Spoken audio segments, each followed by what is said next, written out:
are joined now by Russell Baxter, NFL author and historian. Russ, how you doing this morning? I'm good. How are you guys? Oh, we are hanging in there, man. It's can we still get to where we want to be with the excitement of this NFL season with these quarterbacks banged up, or are we just going to have to buckle up until we get some of the fellas back? Well, I'll ask you this: do you watch football for quarterbacks, or do you watch football for teams? I'm a team guy. But then I watch Minnesota, Cincinnati, and I'm like, shoot, sure would like a little bit better quarterback play. Yeah. Oh, I'd like a better car, but I don't have that either.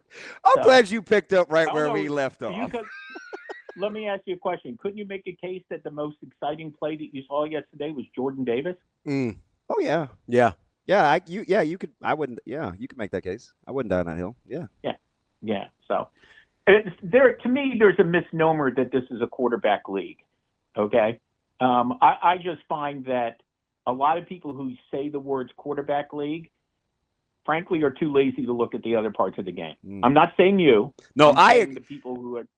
You're preaching to the choir. Yeah, the sarcasm in that is I get sick of talking about. I am 100% with you. I'm the guy that is always tired of talking about quarterbacks.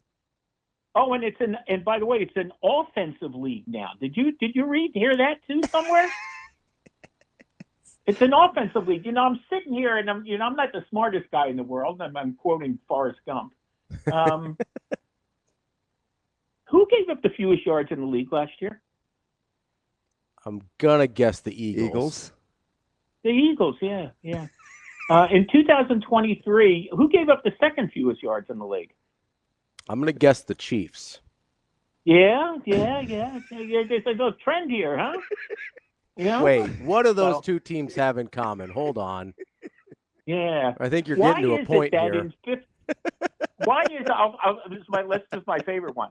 Why is it that in 59 years of the Super Bowl era, that only one quarterback has led the league in passing yards and won the Super Bowl the same year? Yeah, that's true. 1 in 59, not 1 in 5, 1 in 59.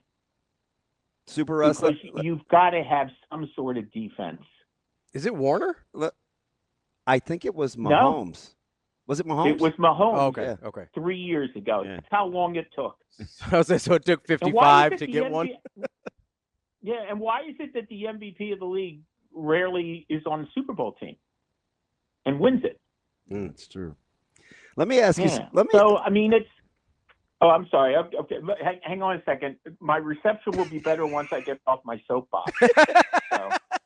Big Irish Spring guy, Russ. I'm big Irish Spring. Yeah. Hey, let me go to something interesting. I'm going to go to Chicago with Caleb Williams and Ben Johnson, and we saw yesterday where Chicago ran the ball 11 straight times. I don't unless you're the Ravens, I don't see that a ton. What do you think? Is that the way that you think he wants to play? Is that more about the Cowboys? Is it a little of both? I was pretty impressed with the design yesterday from Chicago. This is right off the top of my head. A couple of years ago on I think it was a Sunday night game, Lions and Rams in overtime. Okay. Ben Johnson, I believe, was the offensive coordinator. Mm-hmm. Lions got the ball in overtime, and I don't think they ever threw the ball. He went right down the field. I'm going to look it up while I'm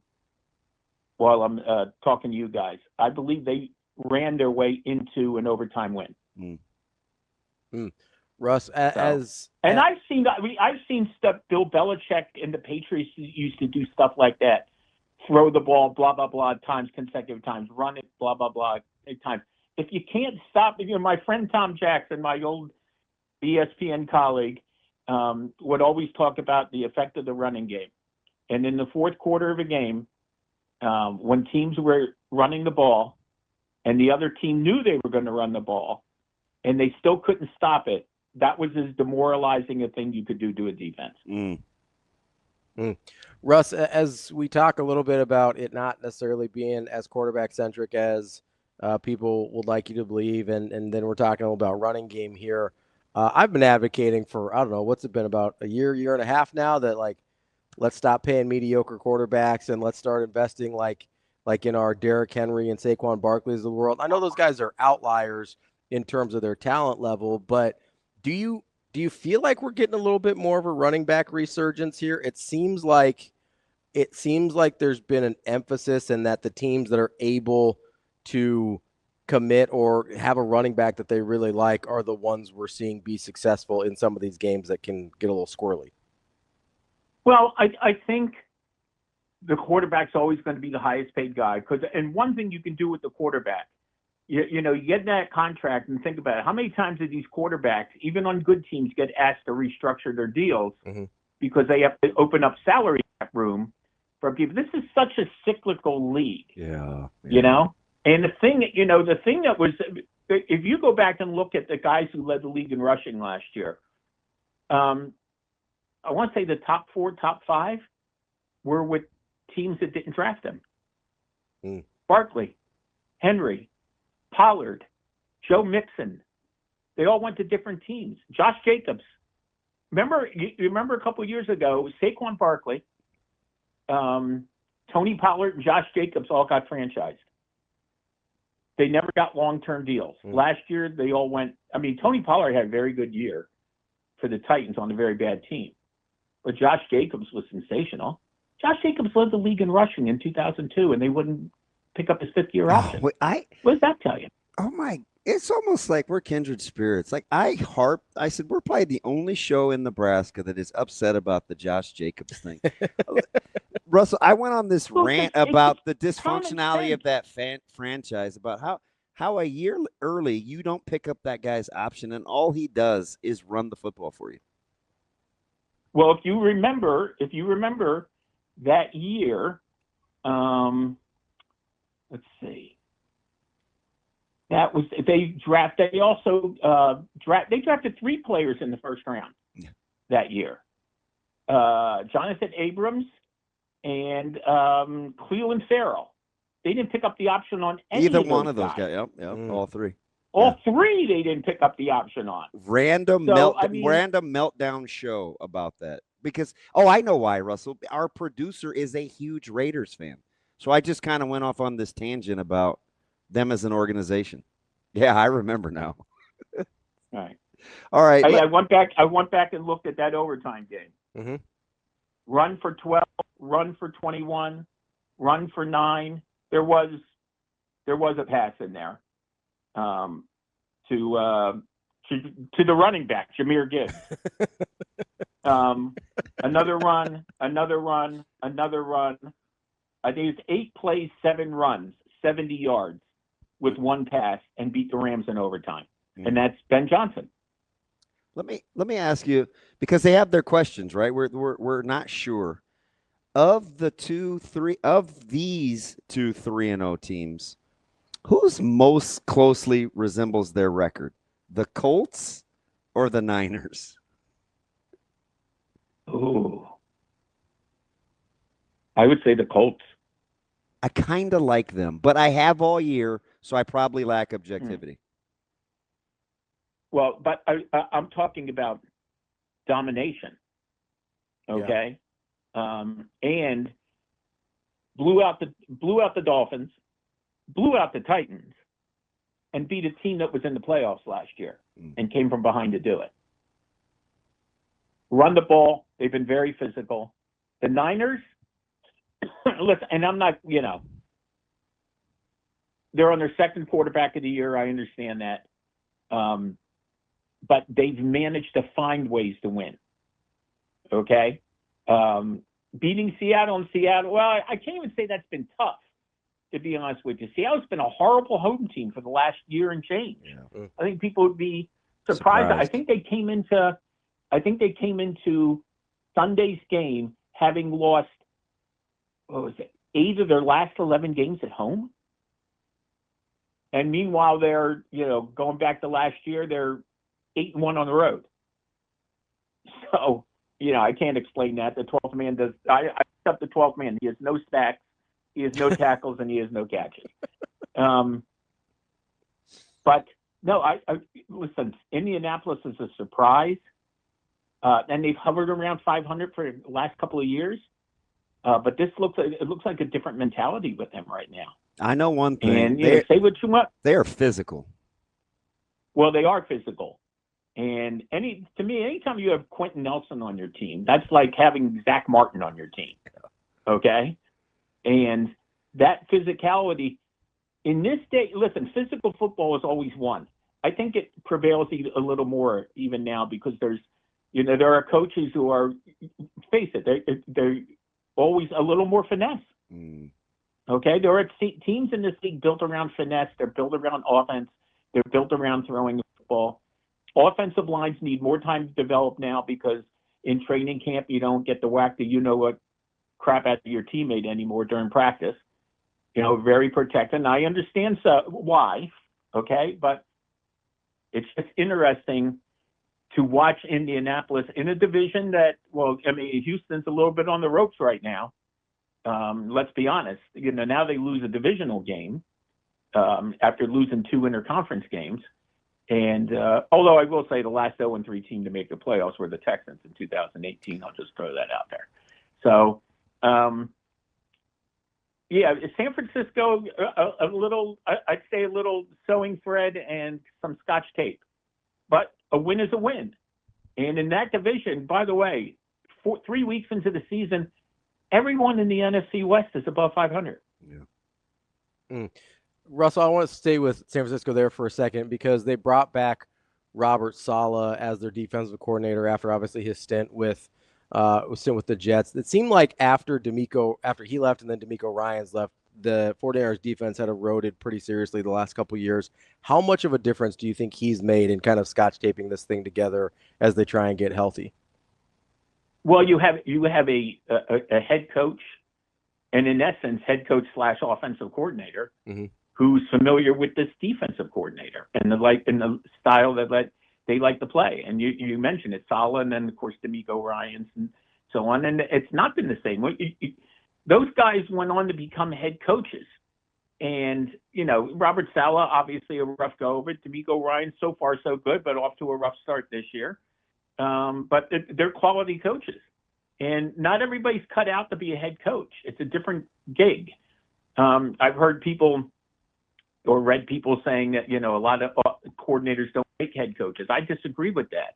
I think it just depends on what your role as the coordinator was. If you were an offensive coordinator in a certain system where you didn't call the plays, then, the team hiring you should do a little homework on that in that aspect.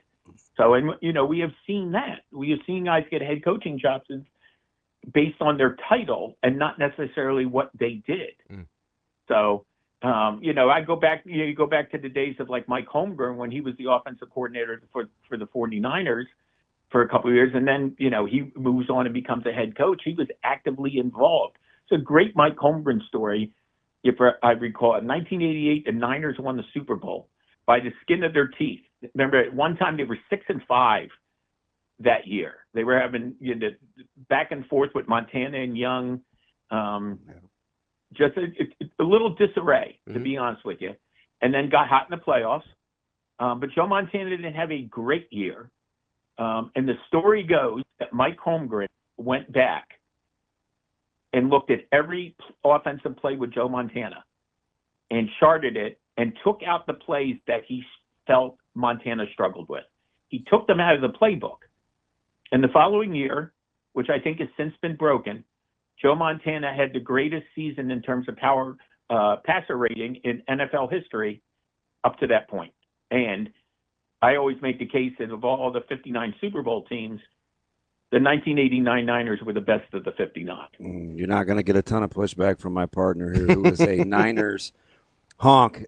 I think the only discussion for the GOAT is the 94 team, too, so he's not biased at all. Well, here's what I know. 126-20. How about 126-26? That's pretty decisive. Yeah. Pretty decisive. And correct me if I'm wrong, didn't it? For years, the 94 Niners owned the Super Bowl record for the worst regular season loss by an eventual Super Bowl champion. I believe that's correct. Yeah. The Eagles. The Eagles squeaked by them one day, 40-8. Listen, happens to a lot of teams. Well, again, so I couched this, so I'm not that bright. My hot take, I don't know how hot it was. I took the Chargers to win the AFC West, and I said, you know what's weird about this is I've been on the Chargers bandwagon before. I thought they were going to be pretty good, and I said I'm probably going to be kicking myself because a pissed off Mahomes this season is probably going to drive me crazy as they will themselves to victory after victory. But it's early, and the Chargers may have the two best wins this season, depending on how you feel about the Broncos, and they've already beaten the Chiefs. Do you believe in the Chargers? I do believe in the Chargers, and they're 3-0 and 3-0 in the division. Golden opportunity, and beating the Chiefs for the first time in 8 games. They had lost 7 in a row to Kansas City. That does a lot for confidence and momentum. And to go on the road and handle the Raiders, again, a road divisional game, but they've got themselves off to a nice start.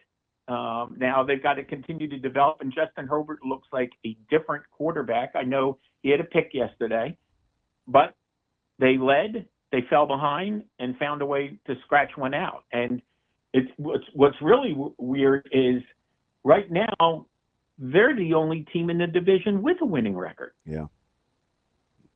Now it's 3 weeks in. I understand all that. So obviously a lot can change. Ask the Steelers, who were 10-3, and all of a sudden Baltimore won the division. I mean, we see stuff like that a lot. Okay, hot starts, cold finishes, cold starts, hot finishes. People throwing out the 0-2 stat all weekend and going back to 1990, which is great because I had a nice year in 1990. But did anybody notice that 3 teams last year were 0-2 and made the playoffs? 3. I did not. The Ravens, the Rams, and the Broncos were all 0-2. And the Ravens and the Rams won division titles, and the Ravens and the Rams won playoff games. Now, they've got a fascinating one at home against the Lions. Again, I'm a Steelers fan. I never cheer for injuries, but 2 of the counterparts in that division have quarterback issues in Cleveland and Cincinnati. The Ravens arguably have the best roster in football. How important is this one, do you think, to reestablish who they think they are going forward for the Ravens? Well, defensively, they didn't play that well, obviously. And their pass defense was next to last year, and I think Josh Allen wound up throwing for 395 yards. Okay? And last week, they didn't play that well offensively. Now, you look and you go, 41 points. You know how many yards the Ravens had last week against Cleveland? 242. Yeah. And that's why I'll pat myself on the little back is that I picked the Browns to upset the Packers yesterday. We're connected. And then it's crazy. But go back and see, there's a team that they have a guy who's as hot and cold as anyone, Joe Flacco. In their first 2 games this year, I know that Browns lost. They gave up a total of 383 yards and lost both games. 383. I mean, that's usually a good 3 quarters for the Cowboys right now. But go ahead, Russ. It just shows you that this league is screwy. The Rams are up big. Couple chances, What a debacle. Well, goodness. Now, you guys are old school, so you will remember the original longest yard when Burt Reynolds dropped back to pass and aimed the ball at, you know where. Yeah. Okay. And after they did it, remember what he said when he went back to the huddle. It worked once, it'll work again. Right. So the Eagles not only blocked 1 field goal, the Eagles blocked 2 field goals. Yeah. So and got the miraculous cover, which crushed Vegas. It was unbelievable. Russell, what are we? I'm going to ask a quarterback question. What are we missing with how good Baker Mayfield is? Why do you think he still gets the but? That guy's been pretty good, and he's off to a heck of a start. I think because he set a career high for touchdown passes last year, but he did throw his share of picks last year as well. And but that recklessness is part of what he is. I mean, he's like your classic 1960s, 1970s quarterback. Yeah. Okay? There's that element of Brett Favre. He is, he's not a big guy, so I don't think people call him a gunslinger. Okay? But in essence, that's what he is. Okay? And that confidence bodes well for him, and it bodes well for his teams. And he's a never give up guy. Listen, you've seen him on the field. He is a physical runner. Okay. He's the guy that more times than not on a 4th and 1, they give him the ball to get the first down. Now he's had his problems holding on to it sometimes as well.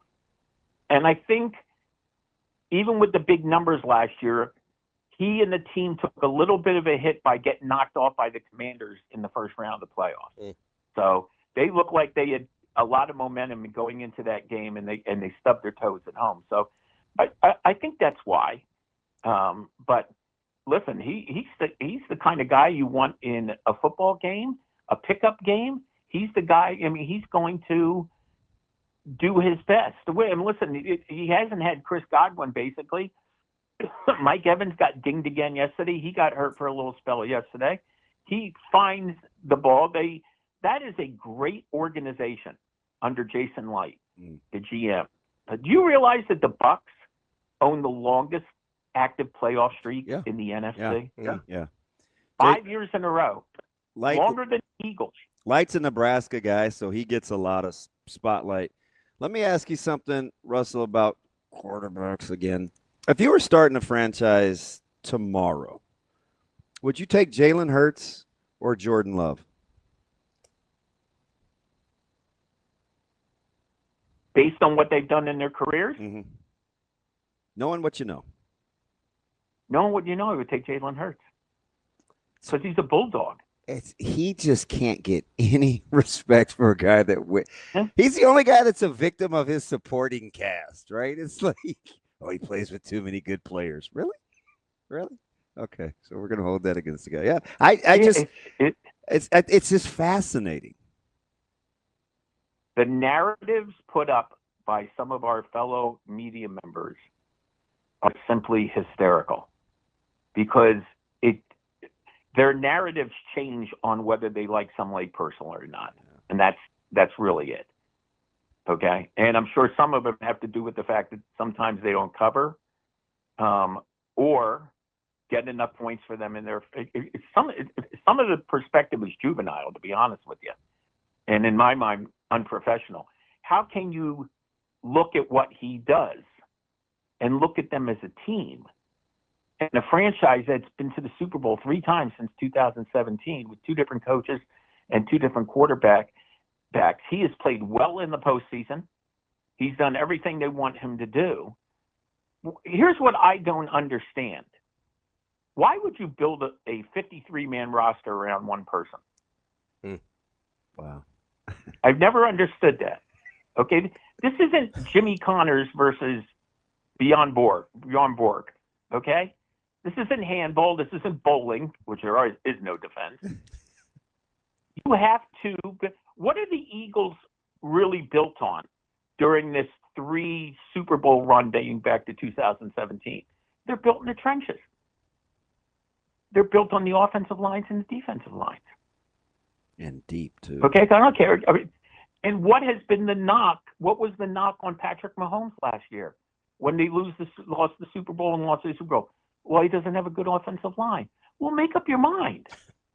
Do you want to have a good offensive line who can protect any quarterback, or do you want Patrick Mahomes to win your fantasy football league for you? That's Russell Baxter, NFL historian and writer. And kind of quietly, a nice little comedian, too. I like that. Maybe you might have missed your calling, Russell. You can find him on Twitter at Bax Football Guru. Russell, we appreciate the time. As always, good stuff. Listen, as I get older, I do a lot of dad jokes now. Did you hear that? Did you hear that Tom Hanks opened up a flower shop? I did not. It's called Florist Gump. Oh Lord. Listen. I'm not gonna lie to you, Russ. My heart skipped a beat when you brought up Tom Hanks. I was like, oh gosh. All right. Well, I guess you're going to. I'm off here now. You're going to turn me into a castaway. No. Appreciate it, Russell. Always good stuff. Talk to you soon. Thanks.